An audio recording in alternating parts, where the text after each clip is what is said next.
Assalamualaikum warahmatullahi wabarakatuh.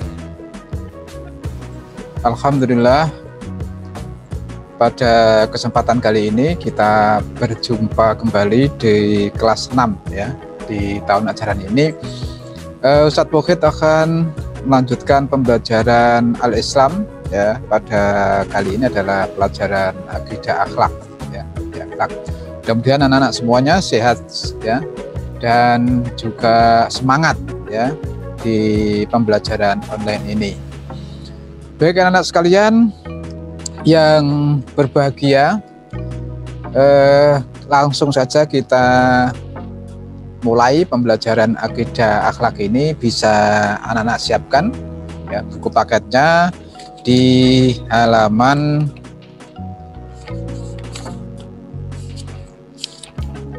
19 ya, di halaman 19 di buku paketnya masing-masing. Ustadz siapkan materi pembelajarannya berikut ini.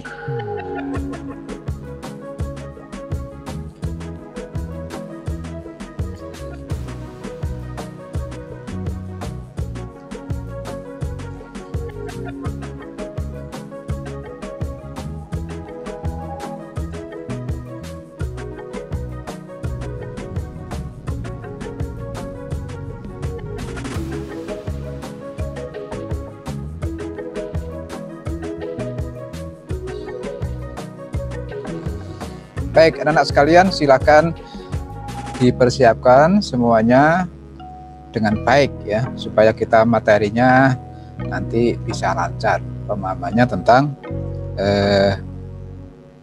materi syirik ya, ada materi syirik di semester 1 ini. Pelajaran kedua akidah ya, kelas 6 ya. Kita lanjutkan pada materi berikutnya ini. Anak-anak silahkan mengamati dua gambar. Pengamatan dua gambar ini ada pada nomor 1 dan juga ada pada nomor 2 ya, masing-masing mempunyai kegiatan yang ada kaitannya dengan materi syirik ini ya, materi syirik ini.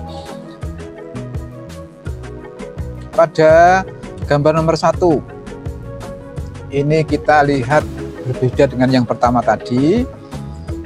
Ada gambar anak yang sedang mengaji ya, membaca Quran. Nomor 2 ini ada anak, ada jamaah ya, sholat berjamaah diikuti oleh jamaah putra dan juga jamaah putri.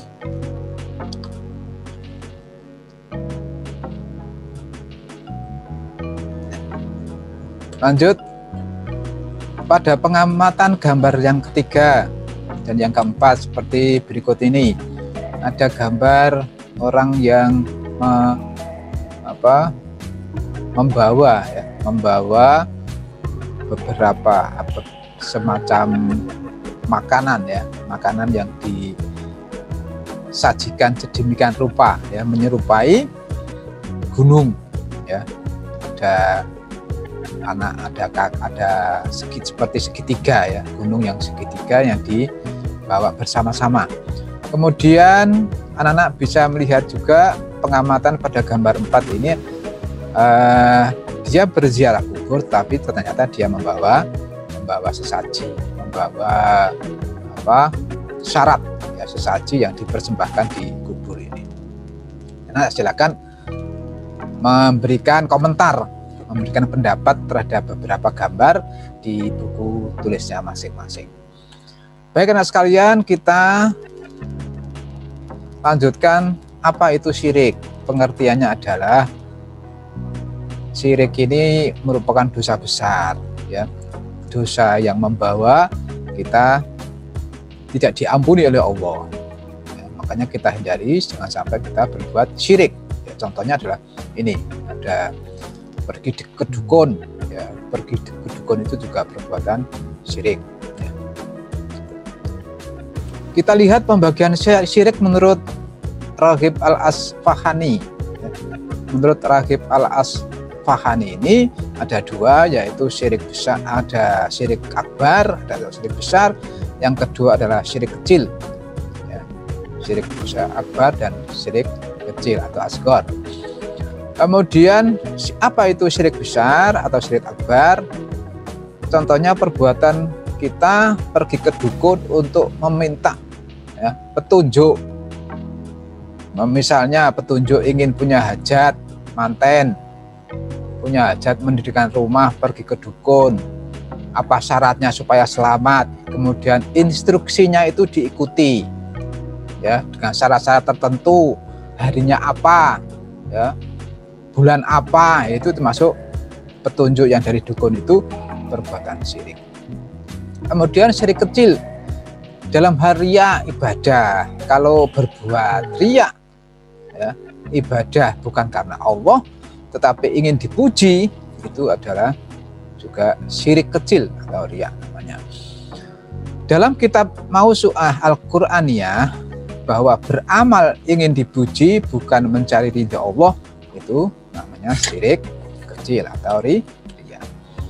Cara menghindarinya bagaimana supaya kita terhindar dari perbuatan syirik? Pertama adalah kita harus mempunyai iman yang kuat. Yang kedua adalah kita harus mempunyai ilmu agama, ya. Yang ketiga adalah kita harus bertakwa kepada Allah dengan sungguh-sungguh, melaksanakan perintah dan menjauhi larangan. Sholat kita harus rajin, ya, tepat waktu, berjamaah. Kemudian kita membiasakan dengan membaca Quran atau tilawah. Kemudian zikir kepada Allah selalu di dalam hati dimanapun kita berada, zikir kepada Allah. Kemudian kita mengetahui apa sebenarnya akibat syirik itu dalam kehidupan kita maupun nanti setelah kita hidup di akhirat. Ini harus tahu, ya, akibatnya. Bisa jadi kita jangan sampai berteman dengan ahli syirik, ya, kita bisa ketularan nanti, ya. Makanya cara menghindari syirik seperti tersebut ini. Kemudian juga hal-hal yang kita respon, tanggapi dengan masuk akal atau rasional. Baik anak-anak sekalian, berikut adalah gambaran membaca Al-Quran dan sholat berjamaah. Ini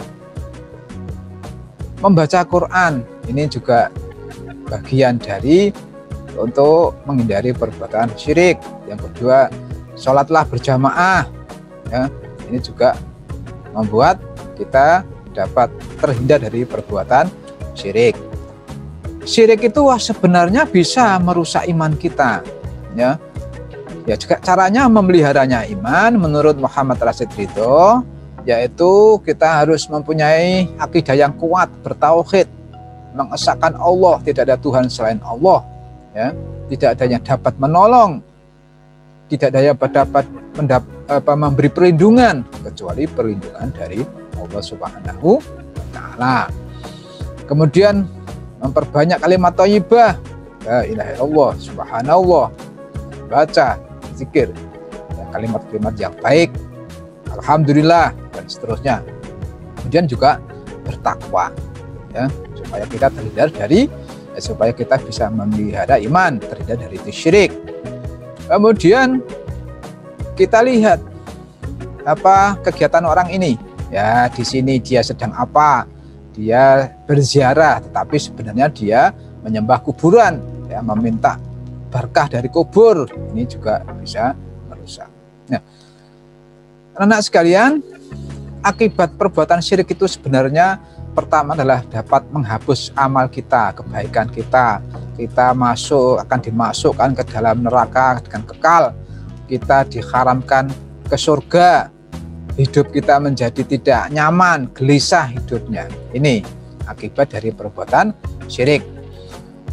Apa yang dapat kita ambil dari pelajaran berikut ini? Ya, uswah hasanah, keteladanan, seperti yang dilakukan oleh orang yang soleh. Sebenarnya dia melihat kesyirikan itu tidak rela, ya, maka dia akan pergi ke tempat yang dibuat untuk berbuat syirik itu oleh masyarakat, oleh kaum, tetapi di tengah perjalanan dia mendapatkan rayuan, ya, imbalan yang ditawarkan oleh iblis, ya, supaya dia pulang saja, nggak usah melanjutkan, nanti dijamin akan saya beri uang yang banyak, ya, setiap hari, setiap malam, ya. Kemudian satu saat imbalan itu berhenti, orang soleh yang akan menebang pohon ini marah, berangkatlah ke tempat pohon itu untuk menghancurkan, untuk menebang, untuk menghabiskan, ya.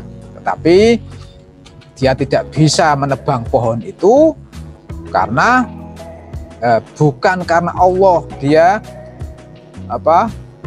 menghalangi orang berbuat musyrik, tetapi karena dia sudah terbujuk oleh rayuan iblis, sudah karena uang, sehingga dia tidak berhasil, ya, menebang pohon, dan iblis berani melawan karena tahu bahwa orang soleh ini sudah tidak semata-mata mencari ikhlas dan itu kepada Allah Subhanahu wa Ta'ala.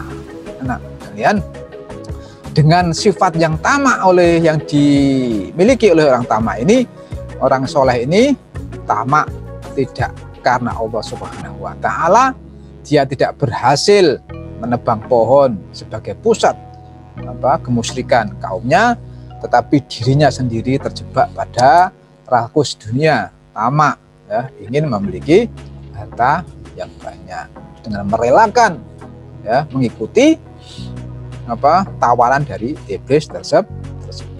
Nah, anak sekalian, itulah secara singkat, ya, anak bisa baca di buku paketnya. Semangat untuk belajar dan kita hindari, ya, dari perbuatan syirik, ya, dimanapun kita berada, supaya kita selamat di dunia dan di akhirat, ya. Terima kasih anak-anak sekalian dan selamat belajar. Kami tunggu, ya, anak-anak untuk memberikan saran pendapat dari berbagai gambar tersebut di awal, ya, seperti apa pengalaman, seperti apa pendapat dari anak-anak sekalian. Semoga dapat memahami pelajaran pada kali ini. Terima kasih, ya. Nasrul minallah wa fathul qarib. Ustadz akhiri, semoga bermanfaat, ya. Assalamualaikum warahmatullahi wabarakatuh.